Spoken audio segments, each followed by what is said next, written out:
Hello students. तो electric charges and field chapter हमारा चल रहा था और नीट के पुराने क्वेश्चंस 2023 से लेके पुराने जहाँ तक आए हुए हैं शायद 1988 तक के क्वेश्चंस हम करेंगे। पुराने 36 ईयर्स तक के क्वेश्चन कर लेंगे। ठीक है, तो प्रैक्टिस करते रहिए।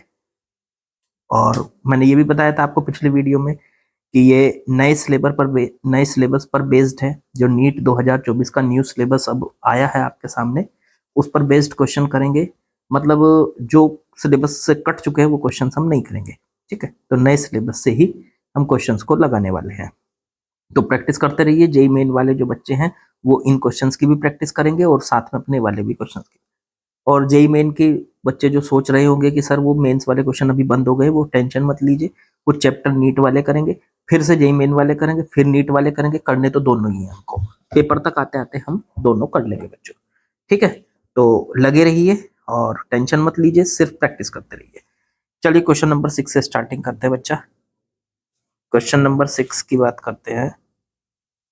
क्वेश्चन नंबर 6 में क्या कहा है हमको?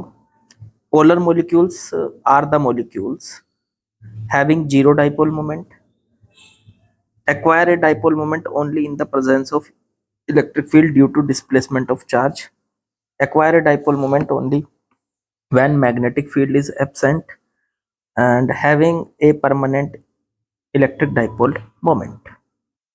तो देखो बच्चों, पोलर मॉलिक्यूल्स होते क्या हैं? एक्चुअली में मॉलिक्यूल का मतलब है एटम से बना हुआ पूरा पार्ट। जैसे बहुत सारे मॉलिक्यूल हो सकते हैं, जैसे HCl, ये हाइड्रोजन और क्लोरीन के एटम से बनके ये पूरा मॉलिक्यूल बना है। अब आपको पता है हाइड्रोजन पे प्लस चार्ज होता है, क्लोरीन पे माइनस चार्ज होता है। तो ये समझ लो कि हाइड्रोजन और क्लोरीन तो अलग अलग एटम है। ये हाइड्रोजन, इस पे प्लस चार्ज, और ये क्लोरीन, इस पे माइनस चार्ज। जितना चार्ज हाइड्रोजन पे प्लस होता है उतना ही चार्ज क्लोरीन पे माइनस होता है। तो ऐसे मॉलिक्यूल्स जिनके प्लस चार्ज और माइनस चार्ज का सेंटर अलग अलग हो, ऐसे मॉलिक्यूल्स को हम पोलर मॉलिक्यूल्स कहते हैं। जैसे ये HCl बताया, ऐसे ही आपका NaCl, ऐसे ही आपका H2O। ये सब जो मॉलिक्यूल हैं ये आपके पोलर मॉलिक्यूल्स हैं, जिनके प्लस चार्ज और माइनस चार्ज का जो सेंटर है वो अलग अलग होता है। ठीक है बच्चों, तो प्लस चार्ज और माइनस चार्ज का सेंटर अलग होने वालों को पोलर मॉलिक्यूल्स कहा जाता है। अब इसमें option, having zero dipole moment, इनका कोई डाइपोल मोमेंट नहीं भाई साहब, इनका तो डाइपोल मोमेंट है। एक प्लस का क्यू चार्ज है, एक माइनस का क्यू चार्ज है, तो ये तो डाइपोल बन गया। तो इनका कुछ एक डाइपोल मोमेंट भी हो गया। डाइपोल मोमेंट का फॉर्मूला क्या होता था? 2QL, क्यू इन दोनों में से एक चार्ज और L 2L इनके बीच का गैप। तो डाइपोल मोमेंट तो है इनके पास, तो पहला ऑप्शन इनकरेक्ट हो गया। दूसरा, acquire a dipole moment only in presence of electric field to displacement of charge. मतलब ये डाइपोल मोमेंट केवल तभी लेते हैं जब इनके पास, मतलब ये इलेक्ट्रिक फील्ड में इनको रखा जाता है। नहीं, ऐसा कुछ नहीं है। ये तो देखो इलेक्ट्रिक फील्ड में हमने रख भी नहीं रखा है, या H2 है, देखो ये कहीं इलेक्ट्रिक फील्ड में थोड़ा ही रख रखा है, लेकिन ये फिर भी पोलर मॉलिक्यूल्स है। ठीक है, तो ये भी इनकरेक्ट हो गया। C, acquire a dipole moment only when magnetic field is absent. जब मैग्नेटिक फील्ड एब्सेंट होता है तब ये एक्वायर करते हैं डाइपोल मोमेंट, ऐसा कुछ नहीं है। डाइपोल मोमेंट का मतलब इनसे ने डाइपोल मोमेंट तो पोलर मॉलिक्यूल्स के पास परमानेंटली होता है। तो अब डी ऑप्शन पढ़ो, having a permanent electric dipole moment, ये बिल्कुल करेक्ट, परमानेंटली होता है इनके पास। तो पोलर मॉलिक्यूल्स मेरे ख्याल से समझ में आ गए होंगे आपको। तो पोलर मॉलिक्यूल्स आसान है बिल्कुल, जिनके पास एक प्लस चार्ज और माइनस चार्ज अलग अलग जगह सेंटर पे होता है। अच्छा, कुछ ऐसे मॉलिक्यूल्स होते हैं जिनका प्लस चार्ज और माइनस चार्ज का सेंटर एक ही होता है। जैसे मॉलिक्यूल, क्या आप एटम ले लो जैसे कोई, तो जैसे आप अगर लोगे कि प्लस चार्ज का सेंटर भी यहीं बीचों बीच है और माइनस चार्ज का भी सेंटर यहीं है, तो वो फिर पोलराइज नहीं हुए। आप ये कह सकते हो दोनों का सेंटर अगर एक ही जैसा है, मान लो इसमें इलेक्ट्रॉन बाहर घूम रहा है, तो इलेक्ट्रॉन का भी सेंटर बीचों बीच ही है, और प्रोटॉन भी बीच में ही है, तो प्रोटॉन का भी सेंटर बीचों बीच ही है।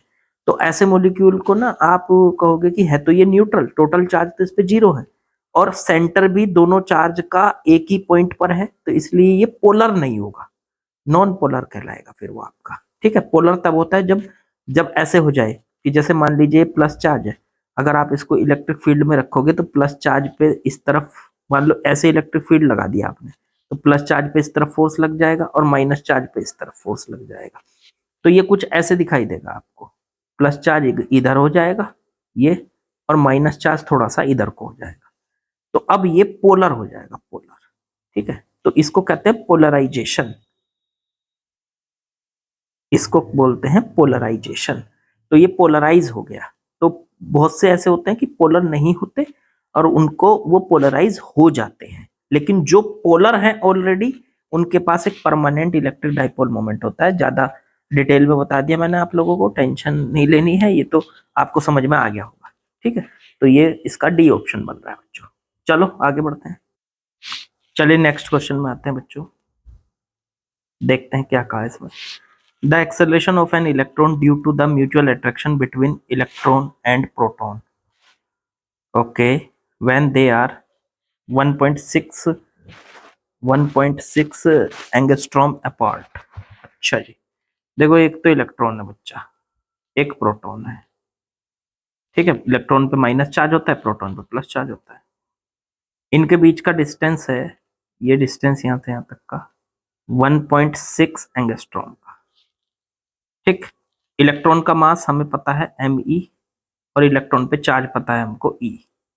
ओके, प्रोटॉन का मास की जरूरत ना हो शायद, हमें दे नहीं रखा तो। ओके, फिर कहा है कि अब पूछा है acceleration of an electron due to mutual attraction of between electron and proton. ये प्रोटॉन ना इलेक्ट्रॉन को अपनी तरफ खींच रहा होगा फोर्स से, F से। तो ये F फोर्स कितना लगेगा इन दोनों के बीच में, तो वो फोर्स होता है 1/4 pi epsilon not Q1। Electron पे चार्ज E है, प्रोटॉन पे भी चार्ज E होता है, इस पे माइनस E होता है, इस पे प्लस E होता है, लेकिन हमें तो चार्ज की वैल्यू लेनी है प्लस माइनस छोड़ के। तो इलेक्ट्रॉन पे चार्ज E और प्रोटॉन पे भी चार्ज E, तो फोर्स का फॉर्मूला होता था 1/4 pi epsilon not Q1 into Q2 बटे में इनके बीच की डिस्टेंस R²। अब फोर्स कितना लगेगा, फोर्स से हमें क्या कैलकुलेट करना है, एक्सेलरेशन। तो फोर्स को डिवाइड कर देंगे मास से, तो फॉर्मूला आ जाएगा, या ये कह लो कि आंसर आ जाएगा एक्सेलरेशन का। चलो पहले फोर्स निकाल लेते हैं।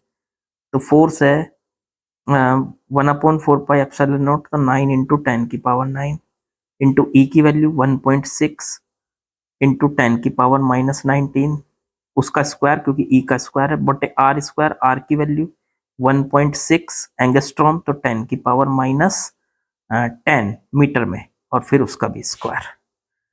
देखो थोड़ी सी कैलकुलेशन इन्होंने आसान कर दी, 1.6 का स्क्वायर नीचे है, 1.6 का स्क्वायर ऊपर है, कट गया।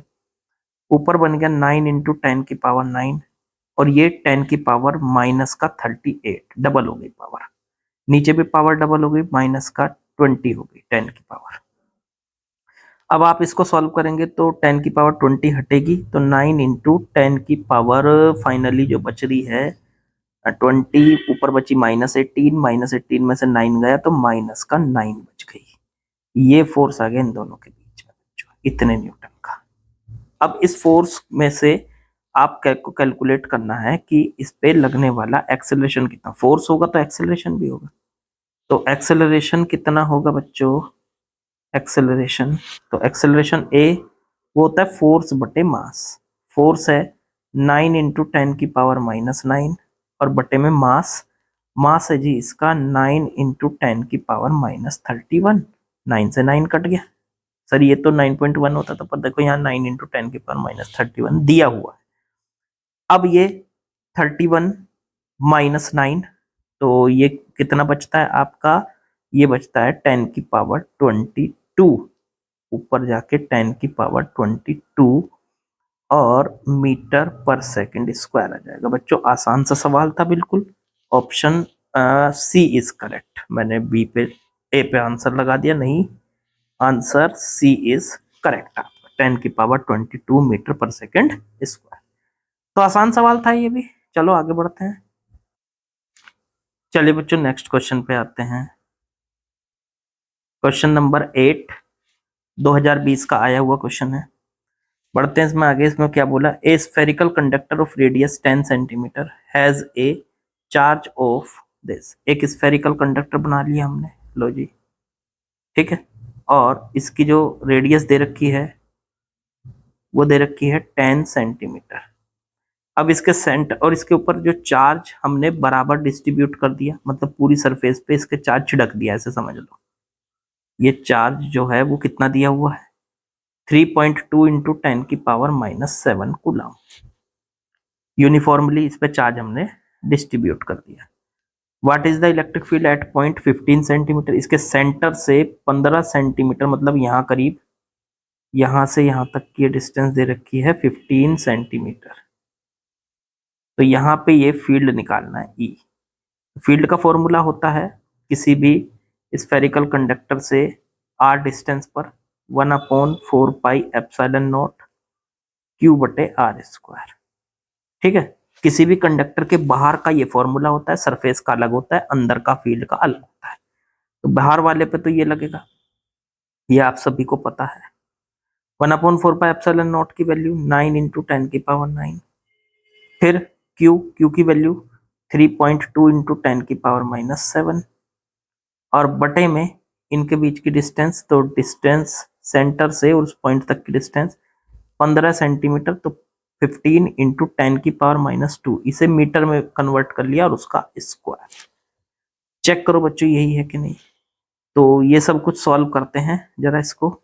तो 9 इंटू 3.2 और 10 की पावर 2 रह गया ऊपर, और बटे में देखो 10 की पावर 9 था, -7 तो 2 रह गया नीचे। 15 का स्क्वायर करेंगे तो 225, और 10 की पावर ये हो जाएगा -4 बच्चों। ठीक है, ये आ जाएगा आपका इतना सॉल्व होके। अब जरा इसको सॉल्व करके देख लेते हैं कितना बैठ रहा है ये। तो ये बच्चों बैठ रहा है 0.128 इंटू 10 की पावर 6। अब हमारे ऑप्शन में 1.28 है तो इसे 1.28 कर लो, और 10 की पावर 5 हो जाएगा। एक पावर इसमें यूज कर लिया हमने, या टेक कहो 10 की मल्टीप्लाई कर ली, न्यूटन पर कूलम बच्चों। ये आ गया आपका फील्ड। इस स्फेरिकल कंडक्टर से बाहर कितना फील्ड है वो हमने कैलकुलेट कर लिया। ऑप्शन चेक करो, 1.28 इंटू 10 की पावर 5, तो ऑप्शन ए इज करेक्ट। बिल्कुल इजी सवाल। ठीक, चलो आगे बढ़ते हैं बच्चों। चलिए बच्चों नेक्स्ट क्वेश्चन में आते हैं। इसमें दिया है the electric field at a point on equatorial plane, अच्छा, at a distance r from the centre of dipole having dipole moment p is given by. Okay, देखो एक बात बताएं आपको, कोई डाइपोल है। ये सवाल ना जेईई मेन वाले में भी आया था जब हमने जेईई मेन वाले क्वेश्चन किए थे। एक डाइपोल है, डाइपोल की ये लाइन हो गई, एक्सिस हो गई, और इसको बीचों बीच से ये जो प्लेन जाएगा, इसके इस तरीके का जो प्लेन होगा, ये इसको कहते हैं इसका इक्वेटोरियल प्लेन, मतलब जो बीचों बीच से इसको कट करे। अब यहाँ पे इक्वेटोरियल प्लेन पे जो इन्होंने पूछा है कि the electric field at a point on equatorial plane at distance r from the centre, centre से r डिस्टेंस पे, मान लो यहाँ पे r डिस्टेंस पे, यहाँ पे इस पॉइंट पे फील्ड पूछा है, having dipole moment p। r is separation of, r मतलब काफी दूर है, ये शॉर्ट डाइपोल है। तो शॉर्ट डाइपोल इन्होंने जो ये दिया है ना, r is greater than separation of two charges forming the dipole. इसका मतलब सीधी सीधी सी बात है कि ये सेंटर से ये जो डिस्टेंस है ना r, ये काफी दूर है। अब मैं यहाँ काफी दूर तो बना नहीं सकता, देखो यहाँ बहुत दूर जाऊंगा, चलो बना देता हूँ, यहाँ तक बना दिया मैंने। पर ये जो डिस्टेंस है ये r है, ये इस डाइपोल के दोनों चार्जेस के बीच की जो डिस्टेंस है इससे काफी बड़ा है ये r की वैल्यू। तो ठीक है, काफी दूर है, तो ये डाइपोल हमें कैसा नजर आएगा, अगर हम काफी दूर से देखेंगे तो छोटा नजर आएगा, शॉर्ट डाइपोल। अब शॉर्ट डाइपोल के जो परपेंडिकुलर बाइसेक्टर होता है उस पे जो फील्ड होता है ना बच्चों, उसका फॉर्मूला होता है परपेंडिकुलर बाइसेक्टर पे ई की वैल्यू, वो होता है 1/4πε0 p बटे में r क्यूब, ये होता है। तो p बटे में r क्यूब तो उसके हिसाब से अगर इसका आंसर देखें तो ये कितना आ रहा है हमारा 1/4 पाई एप्सिलॉन नॉट पी बटे आर क्यूब, 2p बटे आर क्यूब, ये गलत हो गया, p बटे आर क्यूब, लेकिन ये माइनस में है। माइनस तो शायद यहाँ डायरेक्शन को दिखा रखा होगा, लेकिन अब डायरेक्शन जो है वो इधर है कि इधर है ऐसा तो इन्होंने हमें ये बताया ही नहीं, तो इसलिए हम सिर्फ मैग्नीट्यूड की बात करेंगे, तो ऑप्शन ए हो जाएगा। भाई डायरेक्शन तो आप नहीं देख सकते ना, आपको कैसे पता चलेगा। तो ये जो है इलेक्ट्रिक फील्ड, और वैसे भी ये माइनस में यहाँ पे नीचे देखो आर क्यूब है, ये आर स्क्वायर है, तो ये ऑप्शन तो वैसे ही गलत हो गया। और डी वाले में डायरेक्शन के हिसाब से सोचे तो हो सकता था माइनस भी पॉसिबल हो सकता है। अगर फील्ड इस तरफ होगा, जैसे इस तरफ होगा तो प्लस, इस तरफ होगा तो माइनस, लेकिन हमें ऐसा कुछ नहीं बताया कि डाइपोल का पॉजिटिव इधर रखा है नेगेटिव इधर रखा है, तो इसलिए हम सिर्फ मैग्नीट्यूड की बात करें तो वो उसके हिसाब से ऑप्शन ए इज करेक्ट, क्योंकि इन्होंने सिर्फ इलेक्ट्रिक फील्ड की डायरेक्शन का कोई यहाँ पे जिक्र नहीं किया कि डाइपोल किस तरह से रखा हुआ है। ठीक है, तो हमारे हिसाब से ऑप्शन ए करेक्ट है, और आसान सा सवाल था ये, कुछ नहीं, डायरेक्ट फॉर्मूला बेस्ड क्वेश्चन है। चलिए बच्चों नेक्स्ट क्वेश्चन पे आते हैं। क्वेश्चन नंबर 10 क्या बोला इसमें, तो इसमें बोला 2 पॉइंट चार्ज है ए एंड बी, रख लो जी, having charge plus Q and minus Q. Okay, देखो एक है चार्ज ए, वो तो है प्लस का क्यू, एक है चार्ज बी, वो है माइनस का Q. Are placed at a certain distance, इनके बीच की एक डिस्टेंस है, मान ली मैंने आर, और इनके बीच में फोर्स जो लग रहा है वो एफ है। तो पहली बात तो इनके बीच में जो फोर्स लगेगा वो अट्रैक्शन का होगा। ठीक, अब इन्होंने कहा इफ 25% चार्ज ऑफ ए में से 25% निकाल लो। 25% कितना होता है, 1/4, तो Q/4 चार्ज निकालो और उठा के बी में डाल दो। ये बोला देखो if 25% charge of A is transferred to B, तो प्लस का Q/4 चार्ज निकाला और इसमें डाल दिया।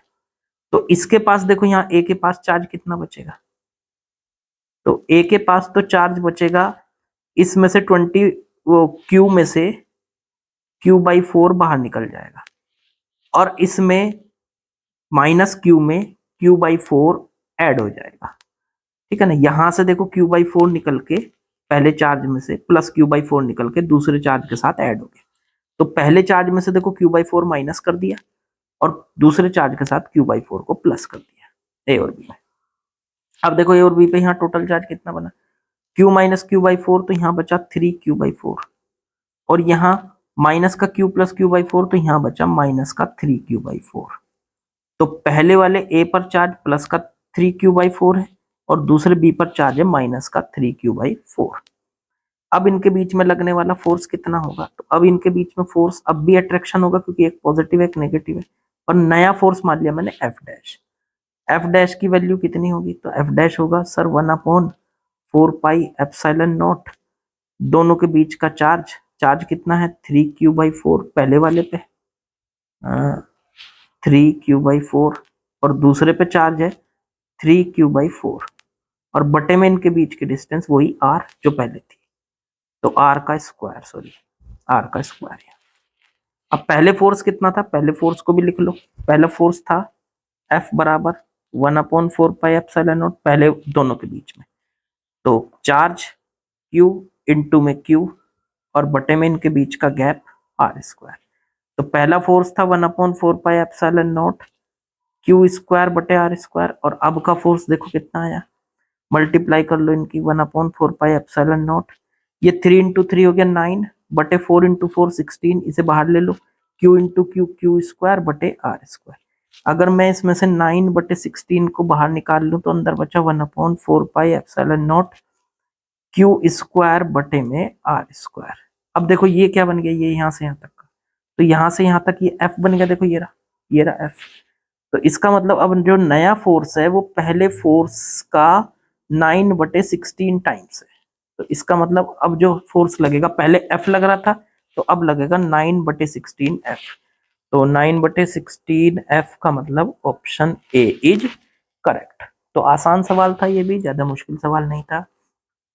आज जितने सवाल किए हमने 5 सवाल, वो पांचों के पांचों आसान सवाल थे बच्चों, और इस चैप्टर में से क्या हटा है, मैं जल्दी इसकी वीडियो लेके आऊंगा, आप लोगों को बताऊंगा कि क्या क्या इस चैप्टर से हटा है, अगले चैप्टर से हटा है। यूनिट वाइज बता दूंगा धीरे धीरे, ताकि आपको भी पता चलता जाए क्या हटा है और क्या ऐड हुआ है वो भी बताऊंगा, क्योंकि कुछ प्रैक्टिकल चीजें ऐड हो रखी हैं। तो सिलेबस कह तो रहे हैं कि हट गया है, मैं तो ये कह रहा हूँ कि सिलेबस बढ़ गया है, बताएंगे कैसे। चलो अब फिर मिलते हैं कल की वीडियो में, बाकी कल करेंगे। और दूसरी बात यह है कि लाइक सब्सक्राइब शेयर वगैरह जो कुछ करना है वो कर दिया करो यार, थोड़ा सा चैनल को ग्रोथ दिलाओ। चलिए आगे बढ़ते हैं, कल करते हैं। ओके बच्चों।